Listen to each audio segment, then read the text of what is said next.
A lot of people know me as a very technical animator. I like diagrams, formulas that work. There's a lot of satisfaction in systems that have been invented over the years.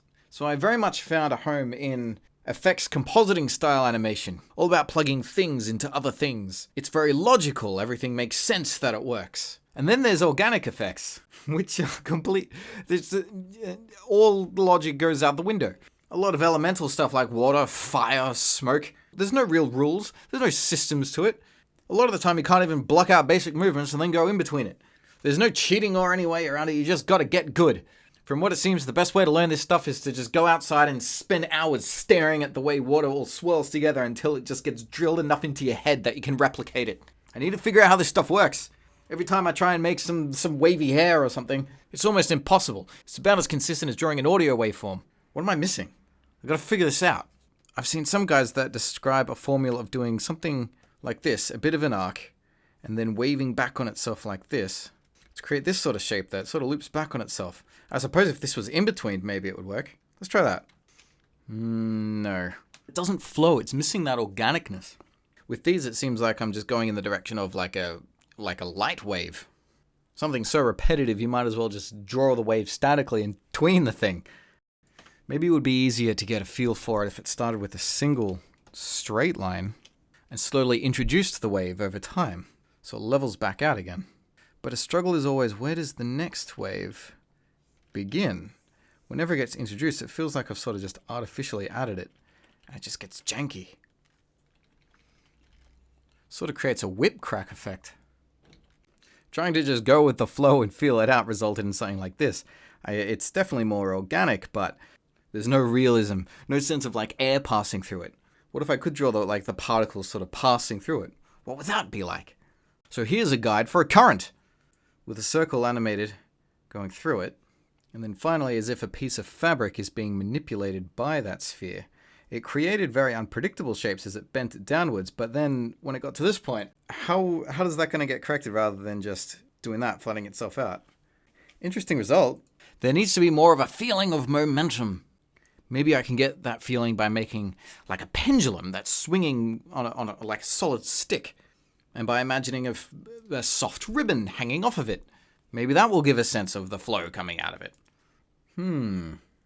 It's definitely helping to solve the problem of the root. Knowing when the next wave should begin is so annoyingly difficult. But at least now I know exactly where that needs to happen. Having the wave carry through the arc though, this exercise showed me a lot on how when this rope would sort of follow along with what came before and when it would change arc again. It's like how these two are sort of close to each other, and then when it whips up, there were a lot of corrections along the way of ones that were almost touching each other. Having a solid swinging stick was a lot easier to imagine than an arbitrary, hypothetically long length of bendy line. What if it was a series of solid sticks all chained off of each other, like this? Maybe then, once it reaches the end, that could give more feel for how each piece would change direction. Each piece can only change direction at a predetermined time and place, making something like that. Typically, each hinge would end up changing back one or two frames, after the one before it. To my surprise, I was getting a really strong feel for how much weight each one would have. You know, this tentacle here swinging all the way up before finally dropping down. So there wasn't so much of a sense of air passing through, but rather weight, this being a metal chain that was being swung around. But this was starting to feel familiar. Each one of these circles did have a system to it. There was logic to it. Like, what if I just animated a bunch of spheres bouncing up and down, and each one was placed one frame after the other one? That creates a wave quite naturally, and then it's just a matter of tracing around the edges. That created a pretty convincing effect.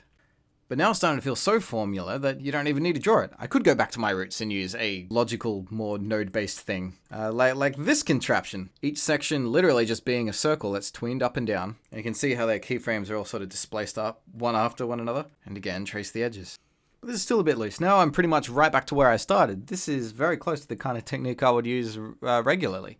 And that old technique works something like this. I normally do it with bones, but this is the same idea. There's a circle with a line in it so you can tell its direction. Looking at this setup here, there are a bunch of circles, all in exactly the same place, and all these red ones, they're switched off right now.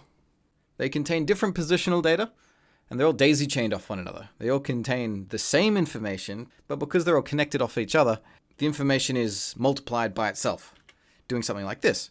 This first layer just moves it a little bit to the right. Because they're all connected, moving the first one changes all of their positions like this. The second row is the same thing, but for size. And the third row is pretty much the same thing, only now it's rotation. The difference this time being that they are animated, and like the last example, their rotation changes direction a few frames after the one before it, which creates the illusion of a very natural wavy motion. And yeah, this works, but I'm falling into old habits. This is what I always do. This isn't going to help with something like fire or an explosion or something. Even something like what I was originally trying to make, like hair blowing in the breeze. That doesn't move like a very repetitive tentacle. It splits, it curls around itself, it reconnects. Have I done enough studies and practices to just get a feel for it yet? What's really tripping me up each time is where does it go? During the first frame is kind of fun because it's all about making a really exaggerated shape. Figuring out where it should go immediately next isn't so much of a problem, but it's about when it changes direction again. Like, is this still going to go that way? When does this go back around like that? I don't know. Where is the end going to be? So what if I try backwards? What if I start at the tip and work back to the root? The previous practice showed that a lot of the time this continues to follow a similar shape. So this time I know I want the tip to end about here, and of course it has to go back to the root on this like hypothetical head. So if the tip is here, then this has to have pushed further down this way, which means this has to have pushed further down this way, which means this has to create a bit of a new wave here, and then connect back to the tip again. At least something like that. So that means the next one is probably going to have started to curl around this way a bit more and be very exaggerated and started the next wave all the way up there. Well, that's curled really far back on itself, so it's not going to keep following that track exactly. It's probably going to whip crack around now, so if it's going to whip crack all the way around, then there's not really any room for any of this. So I'd say the arc is completely gone around.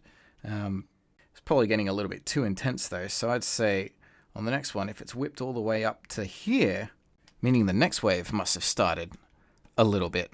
I mean, a little bit. What the hell is that? Okay, something's happening. Let's try in-betweening that. Okay, I've used the middle one as influence for the outsides, and it definitely works more as hair because it can expand and contract and break off and stuff. But it's definitely not flowing off a head. The arc at the beginning is too exaggerated now. So I'll try again. Okay, this one's got a lot more natural flow to it. It's a bit more simple, but at least it feels more like it's manipulating because a breeze is coming past. But unfortunately, it doesn't loop. It's so organic, it has to carry on in a unique pattern forever. So one more try. Okay, that's whipping back and forth all right. Let's put it in twos. There might be something to work with there. I'm going to try the techniques before, is putting some outer edges onto it. All right. Okay, this tentacle has a bit more life. It's got a bit more flow to it. Its mass sort of changes a bit as it goes on. There's parts where it would technically be longer or short. Like, that's a shorter tentacle than, like, that one, I'd say. But it's far less formula than constructing a whole bunch of circles together, and far less archaic than trying to replicate a formula by drawing it. But still, there is some logic there. It's not just as batty and as insane as just doing it. Still taking a lot of practice, sure, but at least I'm not banging my head against the wall in the dark anymore. And there you go, wavy things. How do you deal with organic effects? There's probably many other ways to do it. Hopefully one of these bonkers methods will be useful in some way. Good luck in your own practices. Let's make some cool stuff.